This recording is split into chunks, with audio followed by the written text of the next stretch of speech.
ایک مسلمان جو نہ نماز پڑھے، نہ روزہ رکھے، نہ حج کرے، نہ زکوٰۃ دے، اور ہر عیب اس کے اندر ہو، ہر گناہ اس کے اندر ہو، ہر برائی اس کے اندر ہو، وہ بھی میرے رب کا پیارا ہے۔ اگر یہ توبہ کرے تو اس جیسا کوئی نہیں ہے کہ اس کے اندر لا الہ الا اللہ چھپا ہوا ہے۔ یہ لا الہ الا اللہ اتنی قیمتی طاقتور دولت ہے کہ میرے نبی کا فرمان ہے، ساتوں آسمان ایک پلڑے میں رکھو، ساتوں زمینیں ایک پلڑے میں رکھو، اللہ کی جنت کو ایک پلڑے میں رکھو، اللہ کی دوزخ کو ایک پلڑے میں رکھو، اللہ کے خزانوں کو ایک پلڑے میں رکھو، اللہ کے فرشتوں کو ایک پلڑے میں رکھو، جبریل کو بٹھاؤ، میکائیل کو بٹھاؤ، اسرائیل کو بٹھاؤ، اسرافیل کو بٹھاؤ، جنت کو ڈالو، جہنم کو ڈالو، عرش کو ڈالو، فرش کو ڈالو، لوح کو ڈالو، قلم کو ڈالو، کرسی کو ڈالو، سورج کو اسی میں بٹھاؤ، چاند تاروں ستاروں سیاروں کو بٹھاؤ، ساتوں آسمان ساتوں زمینوں کو بٹھاؤ، سیاروں ستاروں کو پکڑ کے بٹھاؤ، دریا سمندر پہاڑ لوہا تانبا پیتل چاندی انسان جنات فرشتے سارے مل کر ایک پلڑے میں بٹھاؤ، ایک پلڑے میں بٹھاؤ، اور ایک چھوٹے سے پرچے پر لا الہ الا اللہ لکھ کر دوسرے پلڑے میں ڈالو، پھر اس کو تولو تو میرے نبی کا فرمان ہے لرجحت بہن لا الہ الا اللہ، تو ذات کی قسم جس کے قبضے میں محمد کی جان ہے، لا الہ الا اللہ سب کو ہوا میں اٹھا دے گا۔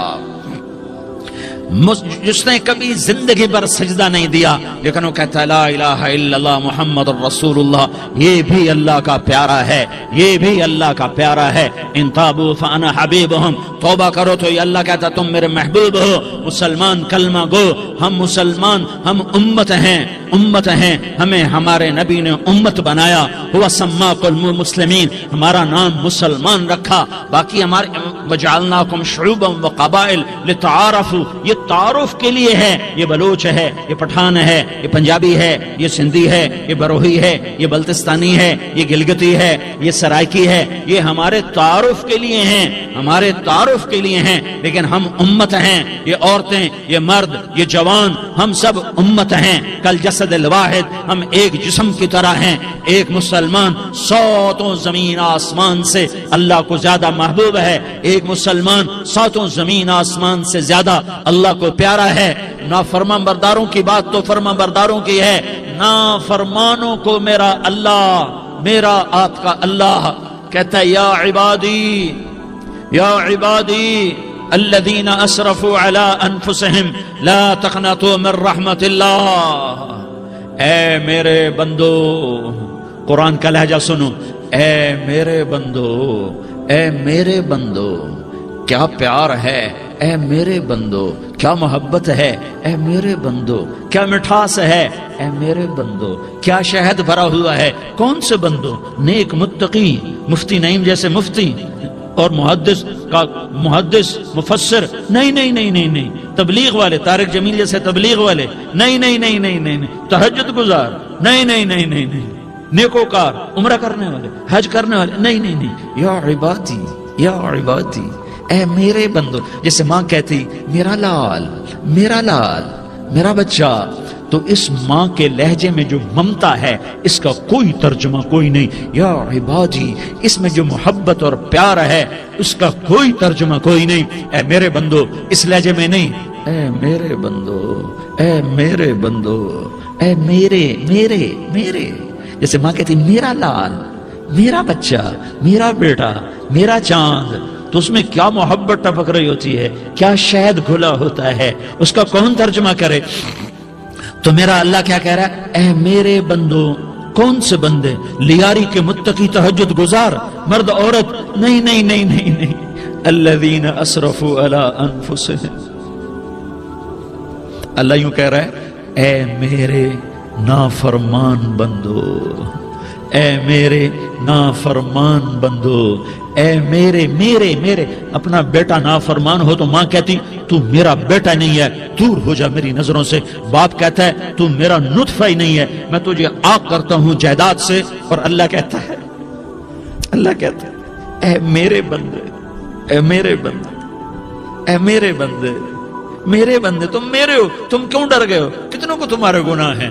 زمین بھر دی ہے، زمین بھر دی ہے، آسمان بھر دیا ہے، آسمان تک تیرے گناہ چلے گئے؟ اور نہیں نہیں نہیں، تھوڑے سے تو تیرے گناہ ہیں، لا تقنطوا من رحمت اللہ ان اللہ یغفر الذنوب جمیعا، میری رحمت سے مایوس نہ ہو، تم توبہ کرو میں تمہارے سارے گناہ معاف کروں گا، تم توبہ کرنے والے بنو میں تمہارے سارے معاف کروں گا۔ یا عبادی الذین اسرفوا علی انفسہم، اے میرے نافرمان بندو آ جاؤ مجھے منا لو، مجھے راضی کر لو۔ من تقرب الی تلقیتہ من بعید، تم مجھے راضی کرنے آؤ میں آگے بڑھ کے تمہارا استقبال کروں گا۔ کوئی ناراض، میں کسی سے ناراض ہو جاؤں، وہ مجھے منانے آئے تو میں اس کا استقبال کروں گا یا منہ موڑ کے بیٹھوں گا اور اسے سلواتیں سناؤں گا، جلی کٹی سناؤں گا؟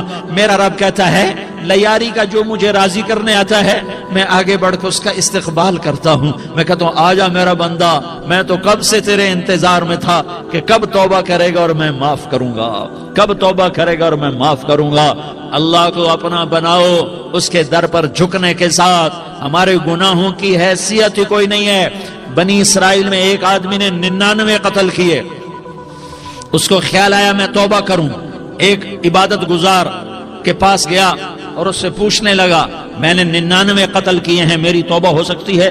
اس نے کہا ہرگز نہیں، تو بڑا ظالم ہے، تیری کوئی توبہ نہیں۔ اس کو غصہ چڑھا، اس نے اسے بھی قتل کر دیا، 100 کر دیے۔ پھر اس کو خیال آیا میں توبہ کروں تو وہ ایک عالم کے پاس گیا اور اس سے پوچھنے لگا میں نے 100 قتل کیے ہیں، کیا میری توبہ ہو سکتی ہے؟ کہ بیٹا کیوں نہیں ہو سکتی توبہ؟ ہائے ہائے ہائے ہائے ہائے۔ میرا رب ایک مثال دیتا ہے، کہتا میرا بندہ تو اتنے گناہ کر کہ زمین کو بھر دے، اس خلا کو بھر دے، چاند تاروں ستاروں کو بھر دے، اتنے گناہ کر کہ آسمان کی چھت کو لگا دے، زمین سے اٹھا اور آسمان کی چھت کو لگا دے۔ اتنے گناہ کرنے کے بعد صرف ایک دفعہ کہہ دے یا اللہ معافی دے دے تو میں سارے ہی معاف کروں گا، سارے معاف کروں گا، ولا ابالی، اور مجھے کوئی پرواہ نہیں ہوگی۔ انہوں نے کہا بیٹا گناہوں کی معافی تو یقیناً ہے لیکن توبہ کا ہونا ضروری ہے، تیری توبہ پکی ہونے کے لیے یہ ماحول چھوڑنا ضروری ہے۔ تو یہ بستی چھوڑ کے اس بستی میں چلا جا، وہاں نیک لوگ رہتے ہیں، ان کی صحبت میں تو رہے گا تو تیری توبہ پکی ہو جائے گی۔ اس نے کہا میری معافی ہو جائے، میری معافی ہو جائے، میں ہر کام کرنے کو تیار ہوں۔ بوریا بستر اٹھایا، جو تبلیغ والے کہتے ہیں گھر چھوڑو، لیاری چھوڑو، بستر اٹھاؤ اور چلے کے لیے نکلو، 4 مہینے کے لیے نکلو کہ اپنی توبہ کو پکا کرو، ورنہ ماحول کی گندگی پھر آدمی کو گرا دیتی ہے، پھر گرا دیتی ہے، پھر گرا دیتی ہے۔ وہ نکلا، راستے میں موت آئی، جب موت نے جھٹکا دیا تو اس نے چھلانگ لگائی اس نیک لوگوں کی بس کی طرف، وہ ایسے اس کے ہاتھ اس کے آگے اور پورا جسم ایسے آگے پھیلا ہوا۔ اللہ تعالیٰ نے لیاری والوں کو قصہ سنانا تھا تو دونوں فرشتے بھیج دیے، جنت کا بھی آ گیا، جہنم کا بھی آ گیا۔ جہنم والے کہنے لگے مجرم ہے ہتھ کڑی لگاؤ، جنت والے کہنے لگے مہمان ہے سہرے پہناؤ۔ جہنم والے کہنے لگے توبہ ادھوری ہے، ابھی توبہ پکی نہیں ہے، ابھی نیک لوگوں کے شہر کو پہنچا ہی نہیں ہے کہ موت آ گئی۔ اور جنت کے کہنے لگے نہیں نہیں نہیں، توبہ ارادے سے ہو جاتی ہے، ارادہ کر لیا توبہ ہو گئی، ہمارا مہمان ہے۔ اللہ نے تیسرا فرشتہ بھیجا، جاؤ فیصلہ کرو۔ کیا فیصلہ کرو؟ وہ یہاں مرا پڑا ہے، یہ اس کی بستی ہے، یہ نیک لوگوں کی بستی ہے، وہ یہاں مرا پڑا تھا۔ اللہ تعالیٰ نے کہا فیصلہ کیا کرتا ہوں کہ یہ فاصلہ ناپو، اگر گھر کے قریب ہے تو دوزخ والے لے جاؤ، اگر نیک لوگوں کی بستی کے قریب ہے تو جنت والے لے جاؤ، یہ میرا فیصلہ ہے۔ ہائے ہائے واہ میرا رب، میں تیرے قربان۔ ہوا کیا تھا؟ وہ گھر کے قریب تھا اور نیک لوگوں کی بستی سے دور تھا۔ جب ناپنے لگے تو اللہ تعالیٰ نے ادھر والی زمین سے کہا جو نیک لوگوں کی بستی کی طرف سے تھی، اللہ تعالیٰ نے اس زمین سے کہا سکڑ جا، اور جو گھر والی زمین تھی اس کو کہا پھیل جا۔ ادھر کی زمین کو پھیلا دیا اور ادھر کی زمین کو سکیڑ دیا۔ جب ناپا گیا تو وہ نیک لوگوں کی بستی کے قریب ہوا۔ اللہ نے کہا لے جاؤ جنت میں، ہم نے معاف کر دیا۔ اور یہ تو بنو اسرائیل کا آدمی ہے، ہم تو محمد مصطفیٰ صلی اللہ علیہ وسلم کے امتی ہیں۔ ایک بنو اسرائیل کا آدمی، اس کا نام تھا کفل، اور روزانہ رات کو نئی لڑکی اس کے پہلو میں آتی، شراب کا دور چلتا اور زنا کا سے منہ کالا کرتا۔ ایک رات ایک لڑکی کو 60 دینار دے کر لایا۔ 60 دینار کوئی 10 لاکھ روپیہ بنتا ہے۔ کیا مال تھا کہ ایک رات کا 10 لاکھ دے کر آیا۔ جب کمرے میں داخل ہوا تو وہ لڑکی رو رہی تھی، تو کفل نے پوچھا کیوں رو رہی ہو؟ میں نے زبردستی تو نہیں کیا۔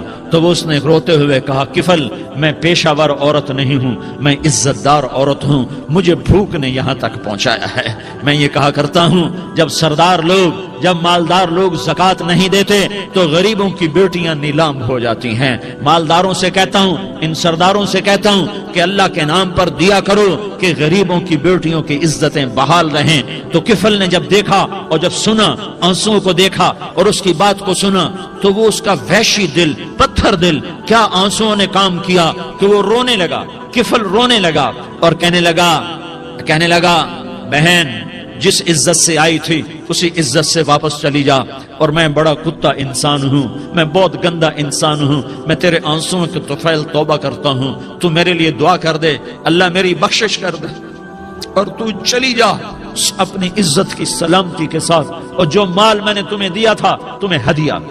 وہ بچی گھر پہنچی اور کفل کو پتہ نہیں اگلے لمحے کیا ہونے والا ہے۔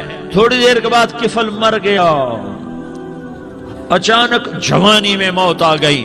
کفل کو نہیں پتا تھا کہ میری زندگی کی چند گھڑیاں باقی ہیں، ساری زندگی زنا شراب میں گزری، آخری چند لمحے میں توبہ کی۔ اب میرے اللہ نے کیا کیا؟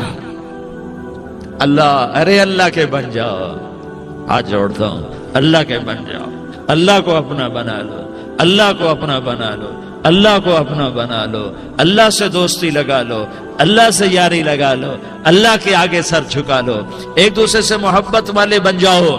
ہاں یہ وہ شخص تھا، کل اس کی میت کو دیکھ کر کوئی اس کو کندھا دینے نہ آتا، اس کے اپنے بھی اس کو غسل نہ دیتے، اس کے اپنے اس کو کفن نہ دیتے، یہ ایسا ظالم بدماش نافرمان تھا۔ ہاں سنو، کفل موسیٰ علیہ السلام کا امتی، طارق جمیل محمد مصطفیٰ کا امتی، سردار عزیر محمد مصطفیٰ کا امتی، ہمارے پیچھے محمد مصطفیٰ کے آنسو ہیں، آہیں ہیں، سسکیاں ہیں، فریادیں ہیں، دعائیں ہیں۔ یہ بنی اسرائیل کے گناہگار کے لیے کیا کر دیا۔ اگر یہ صبح پایا جاتا مردہ تو اس کا کوئی کندھا دینے والا نہ ہوتا، نہلانے والا نہ ہوتا، اسے پتھروں میں دبا دیتے۔ صبح ہوئی تو لوگوں نے دیکھا کفل کے دروازے پر بہت بڑا جیسے بینر لگا دیا جاتا ہے، پورا بینر لگا ہوا تھا، کفل کے دروازے پر لکھا ہوا تھا ان اللہ قد غفر للکفل۔ لوگوں